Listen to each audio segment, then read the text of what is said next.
Oh, we're going to do it to a metronome? That's great. I'll be beatboxing while you're talking. Yeah. Do it at all. So, okay, now I'm fully present with you. Hi, good to see you. I'm sorry. Hey When I show up, I don't want to talk too much because I want to get set up, and then I don't want to talk about anything that might be good for the episode. Okay. It's just me being stupid. But thanks. How are you? Doing good. Tell us who you are. I'm Brendan Bosmans, and I have known you for a very long time. I know, and this is one of the reasons I wanted to do this because, when I first met you, you were kind enough to bring me on to your label at the time, which was it Quick Star then, or was it called something else? Yeah, it was Quick Star back then. And gosh, you were kind of like at the starting phase. Yeah, I remember. We were at a little office in Highland. I don't know if you remember that. It was I don't. This, I remember room in you, a house. I remember you and I had lunch in Ellicott City. Yeah, and I was like, I didn't even know how you knew about me or whatever, but you were kind enough to say, "Come on." I guess probably like MySpace or something. Right. Yeah, MySpace. Right. Remember that? Yeah. Did Tom refer you to me? For my Tom. Yeah. Okay. I was like, Tom. Oh yeah, he was friends with me too. Was he? He was friends with you as well. So this is really interesting journey. And I pulled into your driveway to get set up. You're out here in a very beautiful spot in sort of ruralish Maryland, sort of wedged somewhere between extreme southern Frederick County, like the Virginia lines, right down there. Is it okay? Yeah. Wow. I've never been over here. It's really nice. There's a lot I want to talk to you about, but just to let you know, feel free to talk about whatever you want. Yeah. And let's just start about you introduce who you are. What is it? You're a songwriter, really. Is it kind of one of the main reasons we're here today? Yeah, so I'm a songwriter first. I do some performances, but I've always kind of like gravitated. I'm definitely a studio musician type. Okay.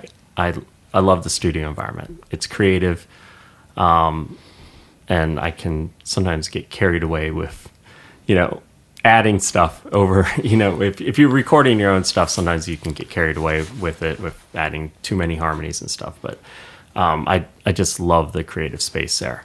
I do some live performances. Mainly, if I'm going to do a live performance, I really like doing it for like charity events. And then I do open mics. And open mics has been great because I've developed like a whole network of friends that I didn't have before and gotten to meet some really cool musicians and stuff. So that's great, man. Are you playing out much anymore? I took about 2.5 years ago. I took a reprieve from playing bars. I think I mentioned that in an exchange. And for the last couple of years, I have just played a handful of songwriter type of gigs, which has been very fulfilling. And this year, I'm hoping to step that game up more, and get back to it a little bit more. Just the songwriting stuff, yeah. So no more covers and things. I really don't want to do that anymore. Yeah, I did that for years, and it was really just to pay bills, Yeah, that's like I don't get any enjoyment from covers, and the other thing is I would hate to actually be known for being like, oh wow, he does a great cover of this. So I'm like, I don't care. I want to be, I want to do my music and everything, but you do have to pay bills. So. Right. So speaking of that, is that your daughter? Yeah. So tell us, lit up on my phone. So I haven't talked to you in years and years. So you said you have a wife and you have children. Yeah. Tell us. So she is 12, going on 16. Okay. I used to be cool. I'm no longer cool at all anymore. I'm a source of embarrassment. So is she your only child? Yes. Oh, okay. Yeah. She's gotten into percussion at school, which is great because I have plans to make a drummer out of her. Oh, does she know this? Yeah, she does, but she's like, actually, she negotiated. So, I asked her to do one thing of me, and she was like, okay, it'll be how many songs? Okay, $25. Like, daggone. Wow. But, I'll pay the $25. Okay. Good for her. Is it just sort of a broad range of percussion she's learning? Yeah, well, she's in the band environment, which I think is really good because, one song will be bass drum, one song snare, one. Yeah. She's learning kit but she's not that great at it yet. She's Right. still learning. Right. You know, That's great. I think that's important. I remember because I was totally a band geek for 6 years or whatever it was. And there were guys in the band who were great percussionists, but some of them never really sort of mastered the kit.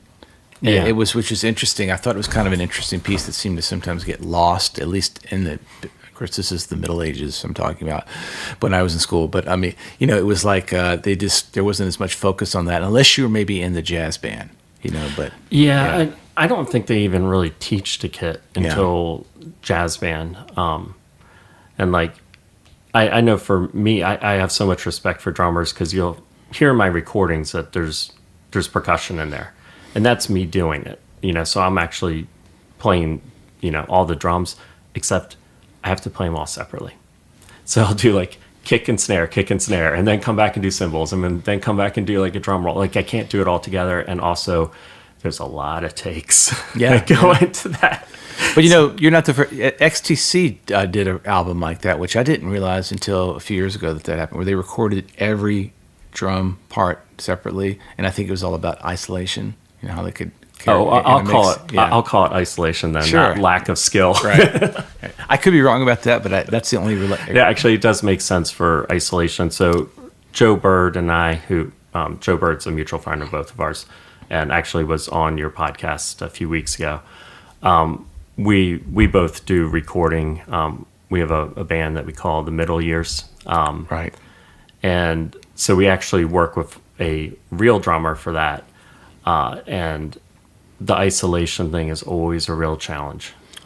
There's been so many times I'm like, Joe, let's track everything but cymbals, because those cymbals get into everything. Oh my gosh. It's like, you think you have your snare mic'd up perfectly and all you're hearing is the freaking hi-hat. It's a challenge. So it's one of the areas where Joe and I are getting better at it. We recently just worked on a recording with our friend, the drummer. His name's Chris King. And those drums actually turned out pretty good.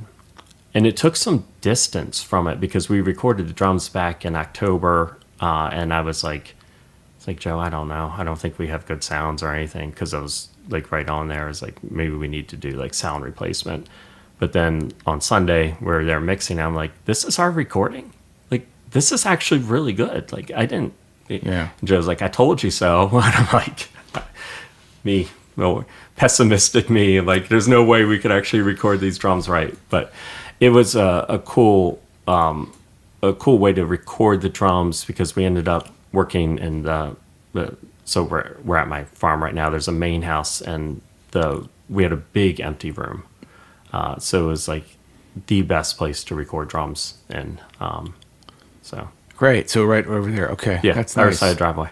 Yeah, I think it's a certain skill set that I think I mentioned. I'm recording right now, and I just chose to track drums with a professional, like somebody that knows what they're doing, because it's.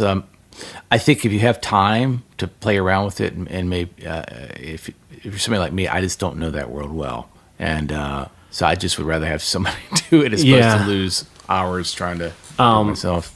So I don't think I could pull off the recording of drums like Joe does. He has more patience, and he'll sit down and like really study the technicals of things. Right. And I'm kind of like, I just want to do it. And he can mix and edit really well. Right.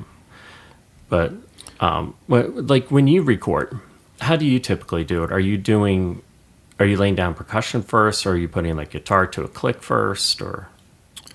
For this recent album that I'm working on, because it's a lot more guitar. So my last album was more of like a synth kind of hybrid album, and then I was programming all the drums myself.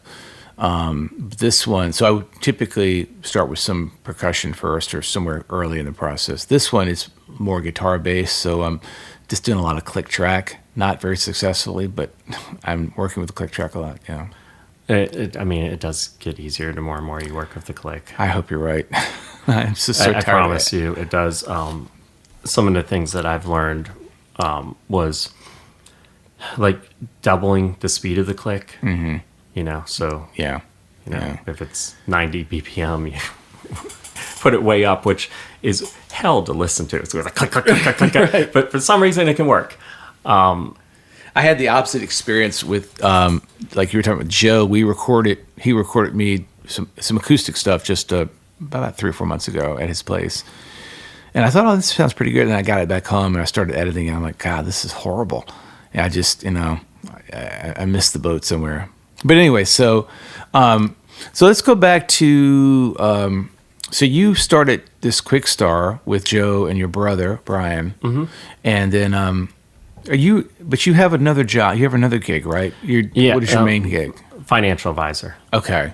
Yeah, at Wells Fargo.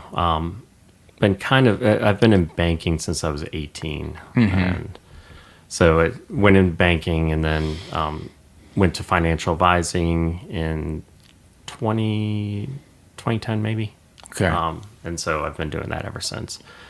But my passion's really music. Do you just work from home the whole time, pretty much? Yeah, well, that's new. So, okay. I mean, it was ever since COVID, I got to start working from home, which is kind of nice. Yeah. And I can't tell you how much it's helped me with songwriting because I'll sit there and, be doing trades and stuff, but I always have a guitar in my hand at the same time. Right. So it's kind of nice in that regards. Right. But yeah, I mean, there's not really much intersection between my job and music, I guess, right. So it's. Well, I have to say, man, if I'm being honest with you, I was blown away because I don't think I ever knew, or at least I'd forgotten, that you were a songwriter. Like when I first met you all those years ago, I mean, I knew you guys were heavy into music and real supportive. Yeah, so I did a lot of songwriting and playing in bands and stuff when I was in high school, and that's actually how I met Joe. Mm-hmm. And we had recorded an album. The band was called Burning Stars. And do you remember MP3.com? It was like the Spotify of its age. Vaguely, yeah. So we put up a song there, and it just like blew up. And I was talking about it in the podcast I did with Todd Walker. I was like, we got up to number 18 in the charts. But then I had a friend that corrected me, and they were like, no, actually you hit number 7 in the charts. And it was like amazing because I remember Britney Spears was like number 1 mm-hmm. at that time, but we were like ahead of like NSYNC songs and stuff. Joe and I don't know how that happened. It was like the craziest thing. And it was only like a short time, That's still great. A flash in the pan. And then like every band that finds some sort of success, we're also very successful at imploding ourselves too. So had we stuck with it, maybe something, would have happened. Because we were definitely like getting interest from labels and stuff, but we just kind of started fussing amongst ourselves and killed it. Gonna throw pebbles at your window till you can sneak out and we can be one. Oh, sweet darling girl, I know the way. So your parents hate me, I don't like them anyways. It's you I love, don't care what they say. Oh, sweet darling girl,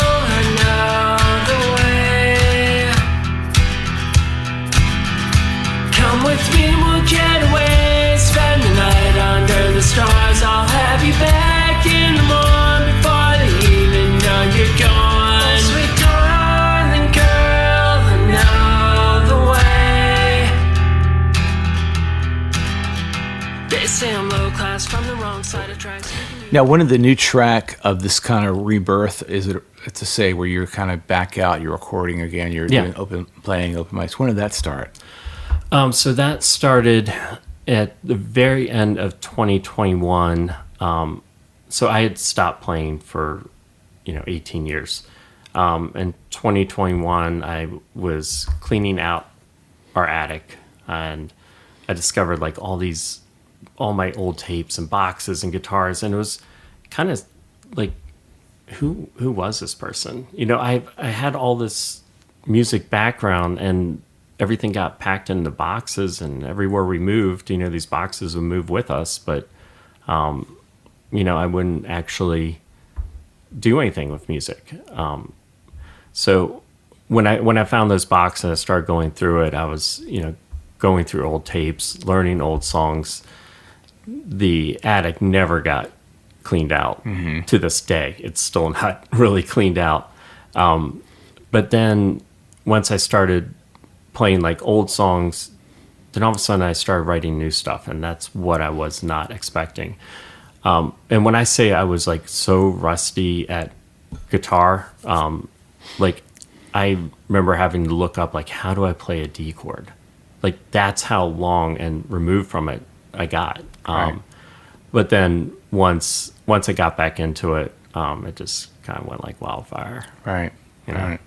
And that's, I got back into recording because that was one of the things that I regretted when I was younger. Back then, going to a studio, I mean, it was an expensive undertaking. You couldn't just go with every song. And so I didn't have good recordings of everything I had done over the years. So my thinking was, okay, well, I'm going to at least get all these recorded. I didn't think I was ever going to release anything. That came later. I didn't actually release anything until the beginning of last year. But yeah, it's given me an escape.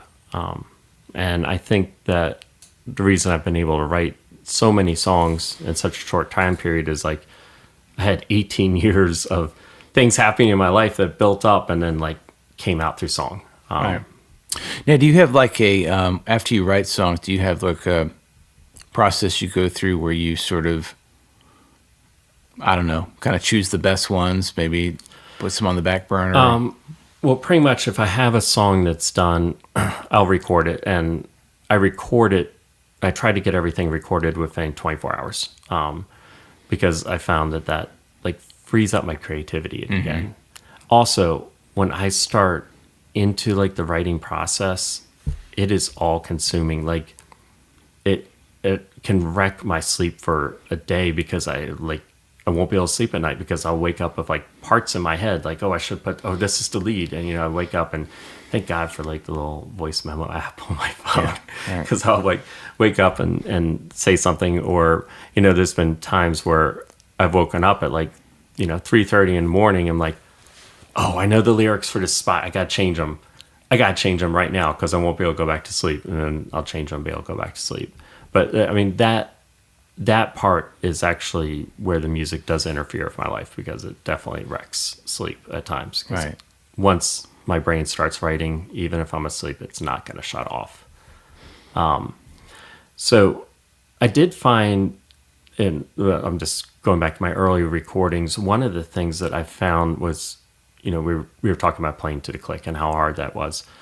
I found it very challenging to play to a click at first. And if I go back and listen to my very first recordings that I did, a couple of years ago, like everything's exactly on the click, but the guitar just sounds so sterile.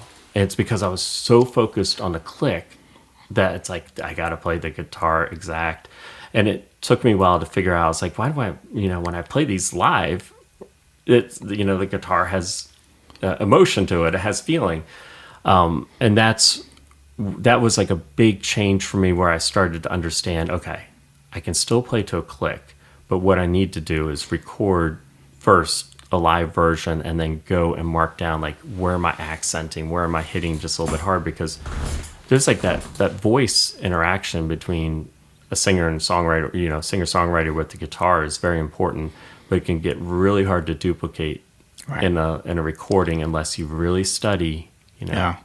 Todd Walker and I were talking about that, and he was saying something similar in the sense that, you may, if you go back, you record the guitar first and you go back and do the vocals over top of it, you may end up singing it differently than you sing it if you're playing it live, which I don't know, that may not always be a bad thing, but, something to think about. Yeah. So before I record, I always have like a live recording that I think, it's just on my iPhone. Yeah. And I'll use that as like reference to go back. And there's other times where it'll be like, oh, I actually don't like how I did it live. Like, this other way is actually better. Right. So. Right. So what is your, do you have like a a longer end goal with all this, or is this just totally for pure satisfaction? You're doing it. I have no idea where I'm going. Right. I have fun with it. It was surprising to see that, how well things have done on Spotify, and, it got picked up on, I've been picked up by different radio stations and stuff. So it was like kind of reaffirming, like, oh my gosh, like. First, a couple questions about that. But first of all, tell us about what did get picked up on Spotify so people can go check it out. So probably the song that does the very best is "Hey Sarah." Okay. And maybe I'll send that to you so you can put it on there. Once that got picked up, it just seems like it just got shared a lot, and then put on playlists, and then internet radio, and then I had some stations in New Zealand and Australia that covered it. I do find it really fascinating because you can see like where all your plays are coming from on Spotify. Like I look at the top 100 cities that, where are people listening to me? It is like the first 20 are like Australia and New Zealand. And I don't know why. It's like Spotify's algorithm saying this is very geared towards, this market. I think that like number 11, Chicago, Baltimore and Washington are not even in the top 50 countries. Right. I mean, cities. So, whatever I'm doing, it's not because of me playing live. So, well, is it Spotify only, or is it carrying across to like Amazon? No, it's carrying across to like other Apple, not so much. But there was like I don't know where this app. This might be out of Australia, but this app called Tidal. Oh yeah. And that does really well. And then there's another one called Deezer that seems to get. So these are like all international. SoundCloud, which I had never really had taken seriously. Like I had over 500,000 plays on SoundCloud last year, and almost all that was interesting because it was like Southeast Asia. Like I guess it's just really big. Like Indonesia was huge for me, and also New Zealand there too. But Japan. So was there any sort of effort you were making to promote this, or did this happen all organically? Or tell us about that. So I did do some things where, like I scheduled releases to be on Tuesdays because I learned that I was watching something and they were like, don't do releases on Fridays. You do releases on Fridays, you are competing with everyone else. Like Tuesday is the day. And it did seem to work. Like, the algorithm picked it up on a Tuesday. Right. The main thing is that your song needs to be liked, saved, or they consider it a save a like. And if it's added to a playlist. Mm-hmm. Now, were you releasing as a full album, or were you releasing just singles one at a time? So I've released both. The full albums do okay, but it's almost like I just did this album, Souls for Sale, and that's 17 songs. It does not do as well as a single. Okay. It's like the first 2 songs get a lot of plays, and then it starts dropping off. And, fortunately, I have enough music that, I can scrap some songs. It's like, okay, well, I'm going to put it on the album because I like this song, and, I can let it go. Right. But the way to really do it is to release like a single at a time. And I try actually to not do singles. I'll do like a single that I like and then like 2 bonus songs, So you drop all 3 in the same day? Yeah, so okay, all right. 3 in the same day. But basically that the Souls for Sale album, it's done well. It's gotten thousands of plays and stuff, but it doesn't compare to the singles. And right. So you almost kind of feels like you kind of scrapped your music in a way. So beyond dropping them on Tuesdays, though, was there any additional promo that you did to get things So out? I did do on Spotify, they have this thing, what is it called? Shoot. It's like where you give up a certain amount. I think you give up 30% of your stream, and then they push you higher in the algorithm, and you get to pick like, 3 or 4 songs a month. So Good old Spotify.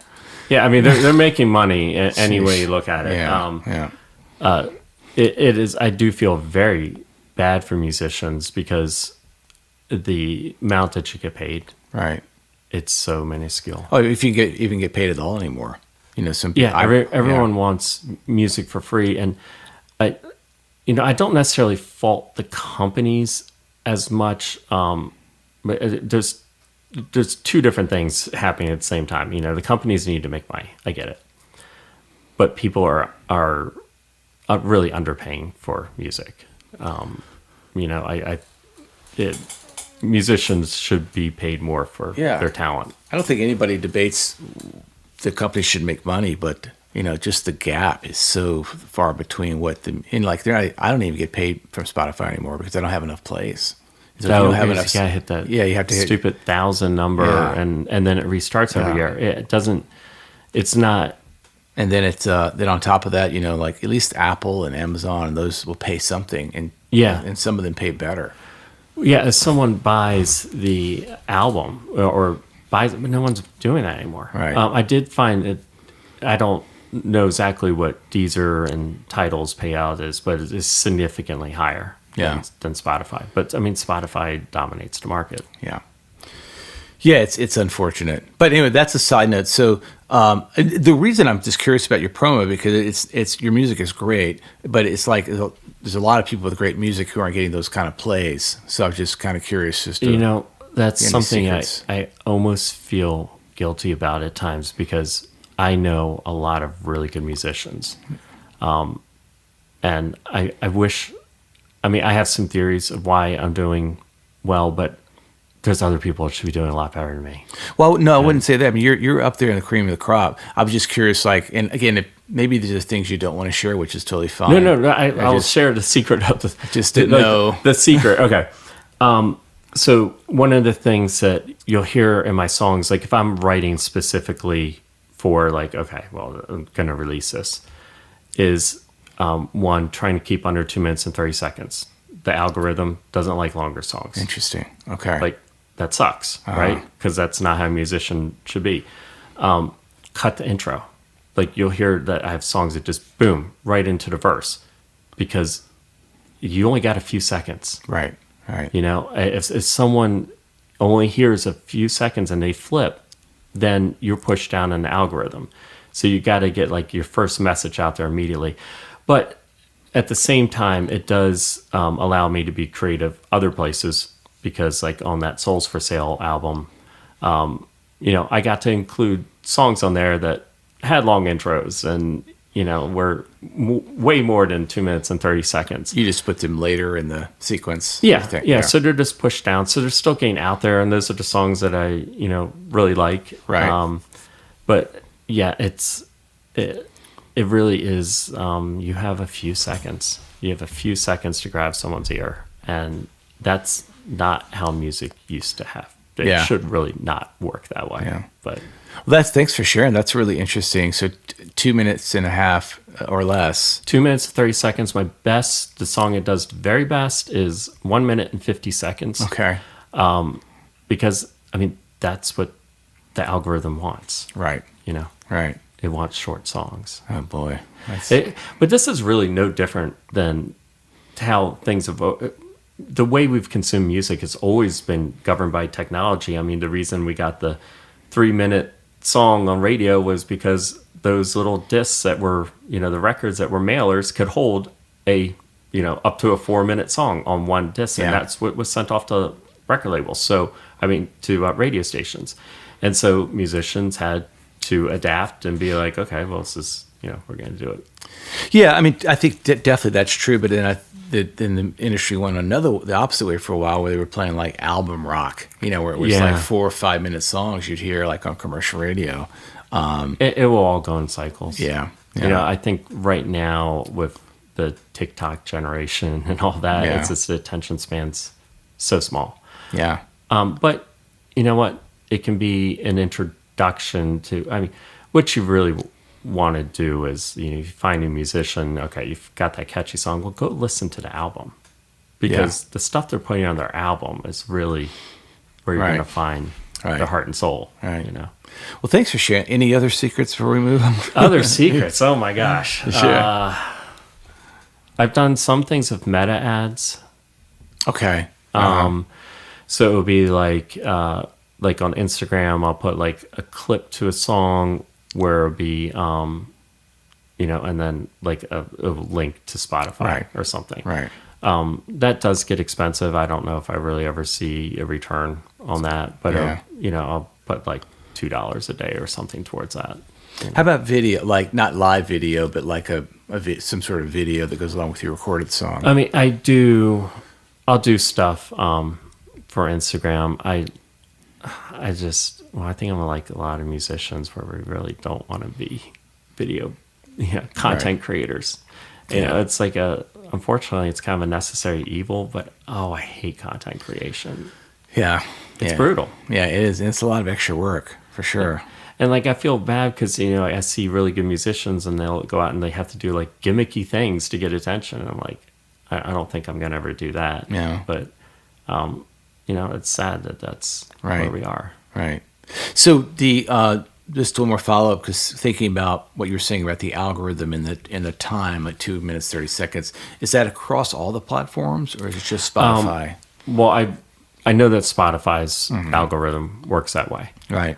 I don't know if it's across our platforms, but it might just be a lot of the human psychology of it. Yeah. That's just what people want now. I mean, they're used to going through reels on Instagram and, watching a few seconds. I mean, you have so little time now. Right. To capture someone.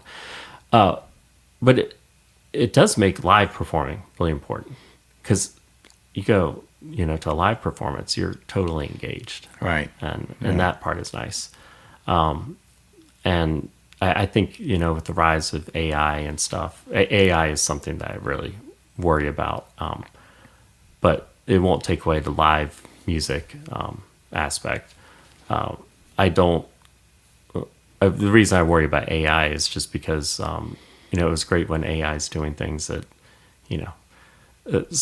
writing statistics for you or something that you just don't want to do. But when it starts getting into the creative space, and I feel bad for a lot of the graphic designers because they were the first to be hit by it, and now musicians are. I know some musicians that are using AI for like helping with lyrics and stuff. They're nice people. I don't respect them. Like as musicians, because to me it's like so against everything I stand for as a musician to be using AI for that. Well, I think the other thing that's interesting that I've noticed too is that two things, Dad, on what you're saying. Why are we allowing them to push all this on us? We don't have to accept it.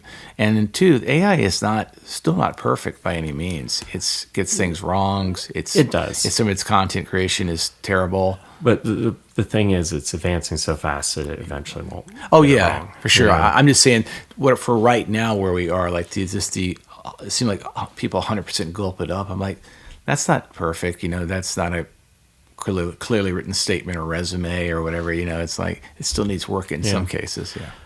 Yeah. I worry 10 years from now. Yeah. Like if your job is going to be taken by AI, and like I know my job as a financial advisor, AI will be able to do it better. Like I might be one of the last financial advisors, because I mean AI would do great at that job. Like I don't have the ability to look at all stock markets and technicals all at the same time and make a decision and that's microsecond. So I know that there's going to be a lot of jobs going away. The ones that I really worry about is the creative jobs, because that's like, if it would be nice if AI frees us up so we can pursue our interests and create art. Well, if AI is also now creating the art, like what's our purpose? As humans, like I see a lot of people are going to lose their sense of self-worth.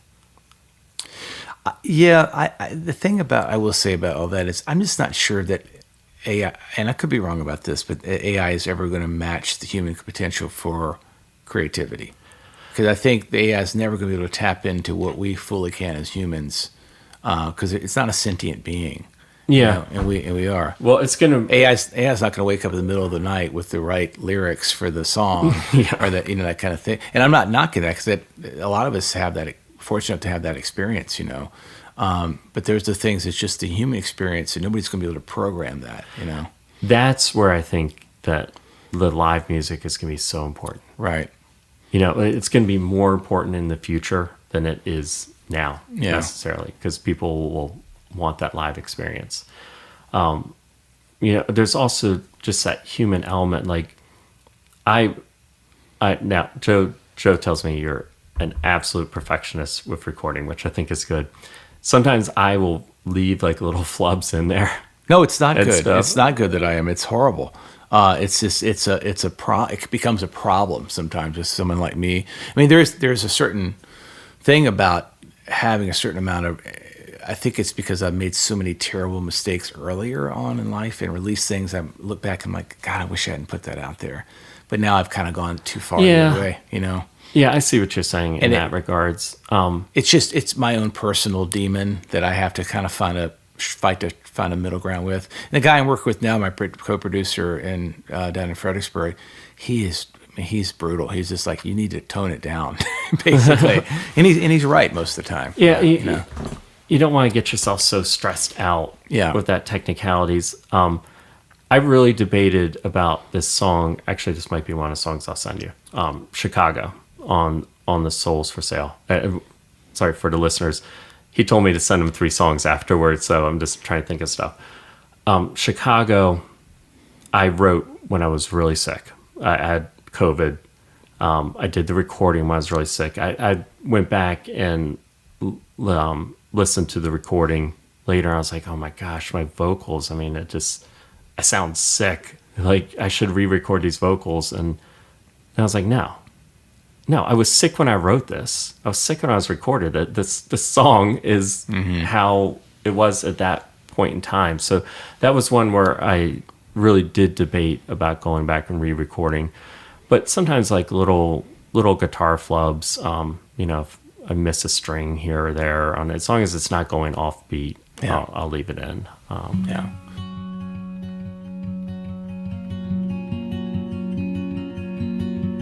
Your dreams are in Chicago. My dreams are here. It's wrong for me to let you trade your dreams for mine. Oh, you don't want it to end. Don't wanna say goodbye. Oh, I don't want it to end, but I know now's the time. You need So in doing all this, I mean, maybe not obviously, but it seems like your wife is pretty on board with all this. She's supportive of that. Yeah, she. Well, no, actually. Oh, okay. Tolerates it. Okay. Gotcha. Tolerates. She does, because I do talk about things that are emotional and things I'm working out, and she doesn't necessarily like that. One of the things that I've realized that I really need to stop doing, because I've done some other interviews, and people ask me, well, tell me about this song. What is this about? And the people that the songs are about know they're about them. But the difference is that I'm only telling my side of the story. And I'm just because, I have a microphone and they don't, only my side of the story gets heard. And so I don't want to hurt people. So that's like one of the things where I've just decided, like, I'm not going to actually talk about what songs are about or, specific people, because that just doubles down on the pain at times. Unless it's a really good song, Right. Yeah. But being really nice. Unfortunately, I tend to write about relationship issues more. So hence your wife's tolerance, as you say. Yeah. Yeah. So it's, Okay. Just one of those things. Yeah, I understand. I mean, what do you do when people ask you, what is this song about?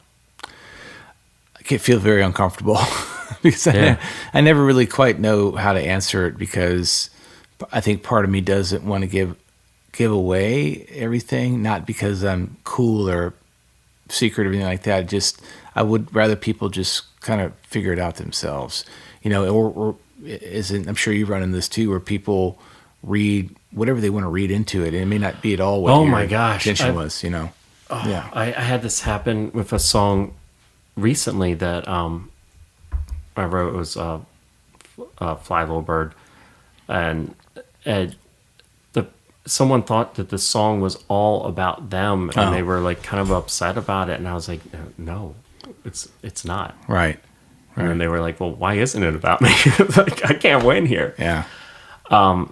Yeah, that's hard. I mean, the other thing is sometimes songs, like the meaning and content of them are not what I think about when I'm playing them. Like, to me, the song Hey Sarah, which is about a fight in a relationship, where I had done something wrong and basically was getting the cold shoulder over it. And it's kind of a fun song. But when I think of that song, I had written that song right before I went over to Joe's house to see his mom when she was on hospice, and got to play it for her. And she absolutely loved it.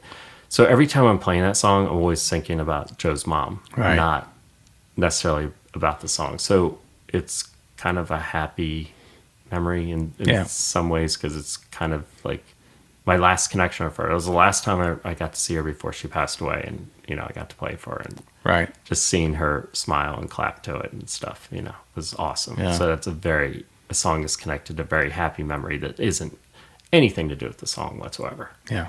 Yeah. So, but yeah. So how would you and maybe there's no answer to this, which is totally cool as well. How do you have a classification for the kind of music you're writing, or generally speaking?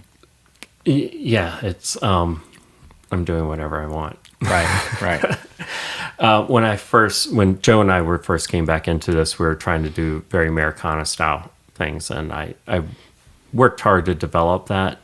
But every song, there was some sort of like pop type influence to it that I would think is not there, but was there, I guess. Yeah. And so now I'm just like, all right, I'm just gonna write whatever I want. Right.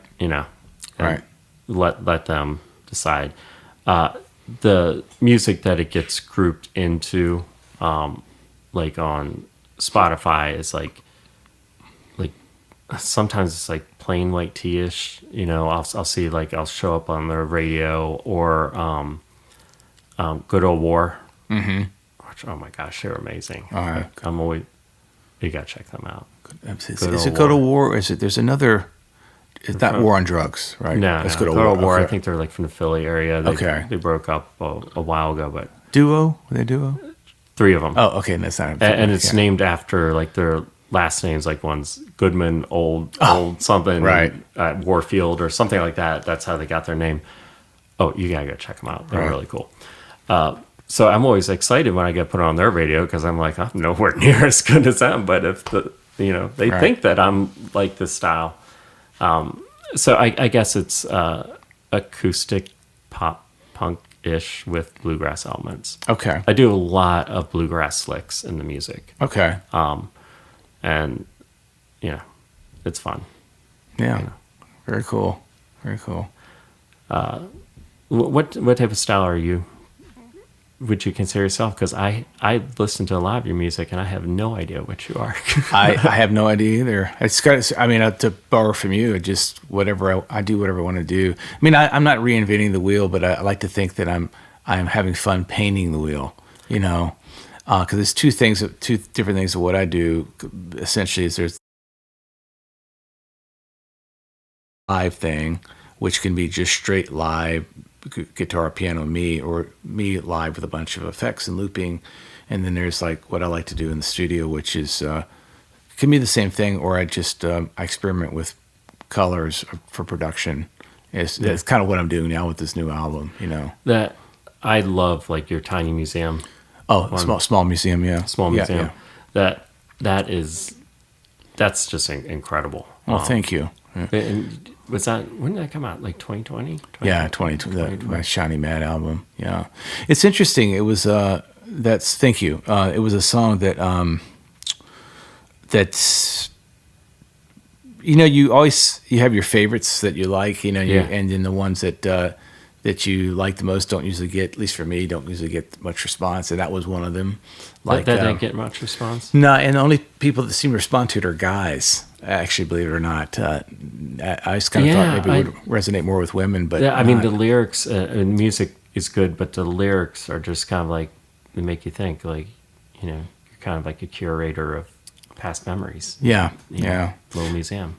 But but it's fun, but it's probably one of the reasons I've never really had much commercial success, because I'm really slow in the studio, so I don't have a large, backlog of songs, and then what I put out, every time I put out an album, it was just sort of a mishmash of different styles, and not that was done intentionally, it was just the way I write, you know, and then I would just kind of put them all, and so there would never be, I can't say there would be a consistent theme throughout the albums, you know. Yeah.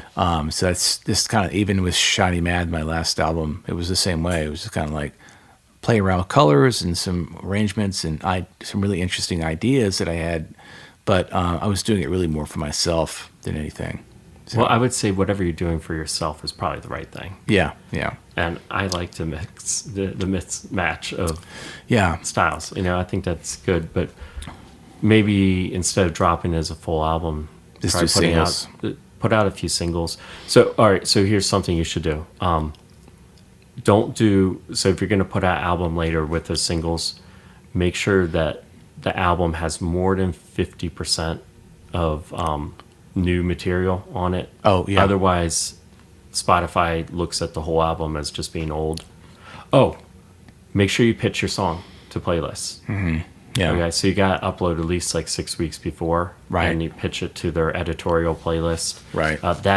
That actually, when now thinking back, like, oh yeah, that's how I got started, because I got put on an editorial playlist, and that really got the ball rolling. Yeah. So don't miss out on that opportunity to pitch. Yeah, that's a really good point, and not just for me, for everybody listening, because I totally missed that boat when I released that last album, because I was not prepared for promoting it. I was just trying to get the album done. Yeah. Then I was like, oh shit. And then I found out about what you were saying, like the playlist, and I'd already missed the boat.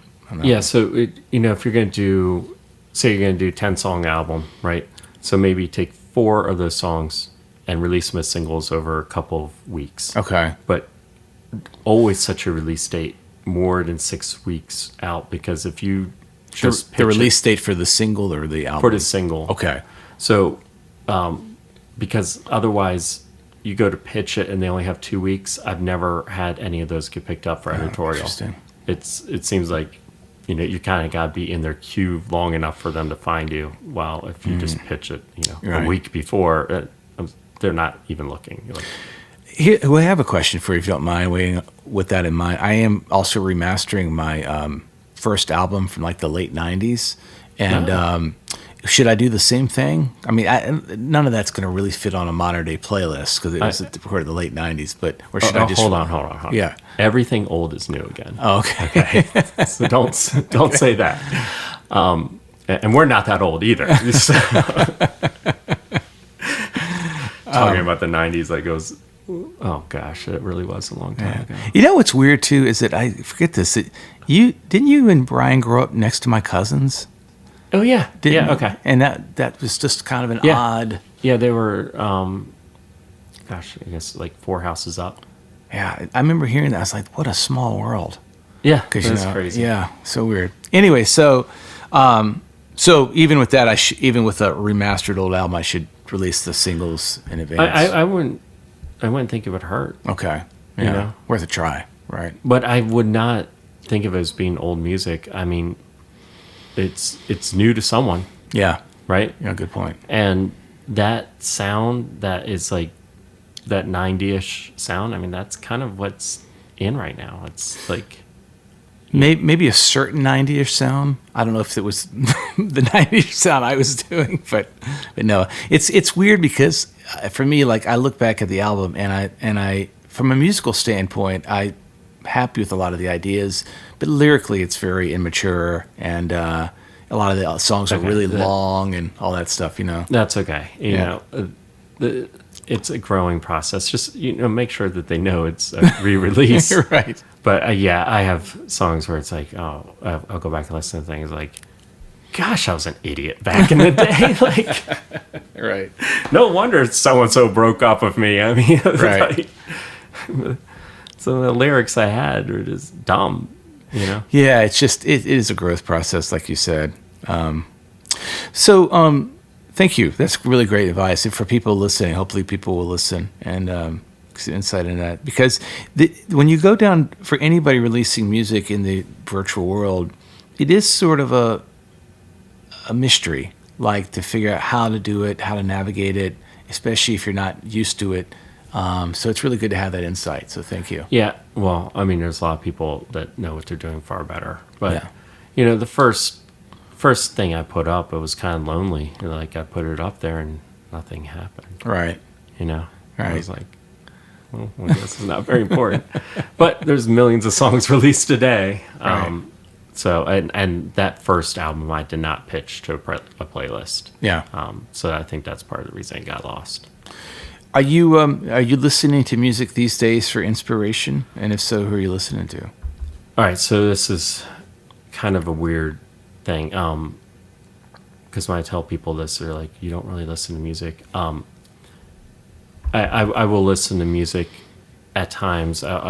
My favorite music to listen to right now is actually like my friend's stuff that I'm like seeing it live, know. And I have this one friend, Patrick, who is this amazing country artist, and I'm getting him to release this stuff is like pulling teeth. He has so much freaking talent, but I go see him live all the time. He's really good. So I enjoy it live. I do not really listen to music that much otherwise. And the reason is it has to be my entire focus, because some people can listen to songs and it's relaxing to them, and it's not for me a lot of times, because I'm like, okay, they just went F minor to an A minor and this, and how did they do this, and I have to rewind, and like, it's like I have to analyze it so much that it actually kind of becomes, takes the joy out of it. Yeah. So I thought that I was like the only person that didn't like to really listen to music unless they were really focused on it. But then I was talking to some other people. I don't know if you probably know Matt Pless, right? Oh, I know of him through Joe, and great musician, full-time musician. Right. We were driving in the car just chatting, and he says, "I don't really like to listen to music at all."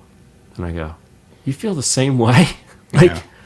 And then I found that just aren't musicians that are like I can't do it. I was talking to someone else, actually last Sunday, a very, very talented musician, who she said she can't have background noise like in the car, like to have the radio on and be carrying on conversation. It's like she gets so into the music, it's like, I gotta listen to music or we can talk, but you can't be doing both with me at the same time, sort of thing. Yeah.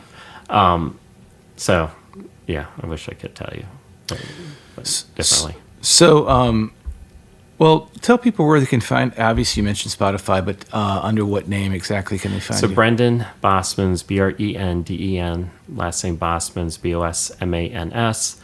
I'm on Spotify, Instagram, TikTok, YouTube, which is, I've kind of ignored my YouTube channel, but then I found out that's like where people find you now. Oh, okay. Like important. So okay. I need to be paying more attention to that. So. That other name that you and Joe go by, can they find you under that as well? What was that? The Middle Years, yes. So we do have one song that's up on Spotify. We have a full album that's coming out. Okay. And that's going to be fun. Okay, cool. So. Cool. And Joe's doing all the mixing and stuff for that. Nice. So nice. Well, anything else you want to chime in on before we wrap it up? When am I going to get you out to an open mic? Hopefully soon. It's just that there's a lot, kind of some personal things going on right now that I'm trying to balance, but hopefully it'll be settled within the week, and I'd like to come out in the next couple of weeks if possible. Good. Yeah. Good. So yeah, I want to get you out. Yeah, I'd like to come hang out and see your stuff. And yeah. So it's good. Well, all right, Brendan. Well, thanks, man. Yeah. Thank you for having me.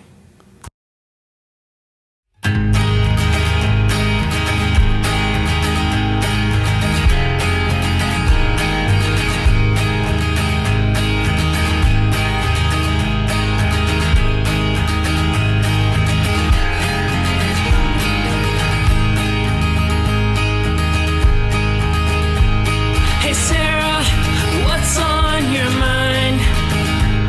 I've been getting silent treatment from you.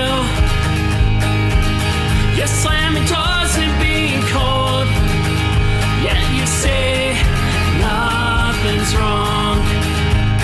Hey Sarah, I think I know it's the poison I unleash from my tongue. I can't shut my mouth and the stupid words fall out. Hey Sarah, I was wrong. Hey Sarah, you know me well now. I forgot to install a filter at me.